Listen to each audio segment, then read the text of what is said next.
Це кадри затримання уродженця Кривого Рогу Владислава Єсипенка. Його разом із жителькою Алушти Єлизаветою Павленко в окупованому Криму ФСБівці затримали наступного дня після їх участі в акції до дня народження Тараса Шевченка, яка відбулася 9 березня в Сімферополі. Після затримання Єсипенка вивезли у невідомому напрямку. Лише 12 березня стало відомо, що окупаційний суд Сімферополя поспіхом виніс ухвалу про взяття під варту чоловіка на 2 місяці. Йому закидають незаконне виготовлення, переробку або ремонт вогнепальної зброї, а також незаконне виготовлення боєприпасів. А вчора російське ФСБ заявило, що Єсипенко за завданням української розвідки нібито збирав інформацію про місця масового перебування людей. В СБУ назвали затримання Єсипенка фоном, який ФСБ створює для нібито святкування роковин окупації Криму.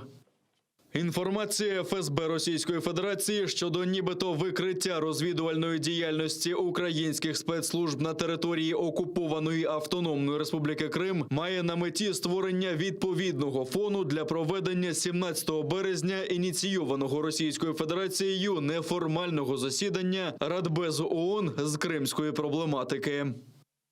Владислав Єсипенко виявився журналістом-фрілансером «Крим-Реалії». Ця діяльність могла стати справжньою причиною затримання Єсипенка, вважає президент Радіо Вільна Європа, Радіо Свобода Джеймі Флай.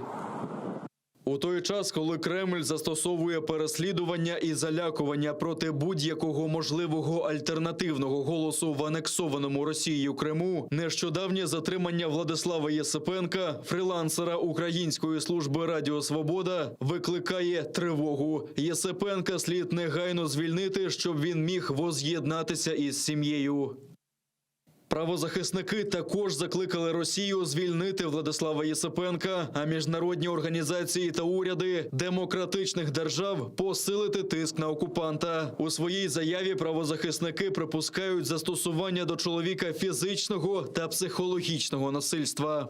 Ми, представники правозахисних організацій, засуджуємо політично мотивоване затримання Владислава Єсипенка у тимчасово окупованому Криму у зв'язку з його громадянською позицією та вимагаємо від влади Російської Федерації негайно звільнити Владислава Єсипенка та всіх політичних в'язнів, які утримуються в місцях несвободи на території Автономної Республіки Крим та міста Севастополя або Російської Федерації, припинити переслідування кримчан за незгоду з окупацією та висловлення своїх поглядів, негайно припинити використання кримінального законодавства Російської Федерації на тимчасово окупованій території Автономної Республіки Крим та міста Севастополя. Через тиск ФСБівців Владислав Єсипенко вже 2 рази відмовлявся від послуг адвокатів. Спочатку від Еміля Курбєдінова, з яким дружина Єсипенка Катерина уклала угоду, тепер від Олексія Ладіна. Считаю, что сотрудники СИЗО совершили документы по уголовному делу. Я уверен, что на него оказывается психологическое, возможно, и физическое давление для того, чтобы выбить нужные показания. Насколько мне известно, до этого примерно такая же история была и в отношении моего коллеги Эмиля Курбетинова. Наразі прокуратура Автономної Республіки Крим відкрила кримінальне провадження за фактом затримання Владислава Єсипенка. Санкція статті передбачає покарання у вигляді обмеження волі терміном до 5 років або позбавлення волі на той самий термін. Досудове розслідування здійснюватиме управління Нацполіції України в Автономній Республіці Крим та Севастополі. Владислав Стожук, Єнісій Томєрова, Зама.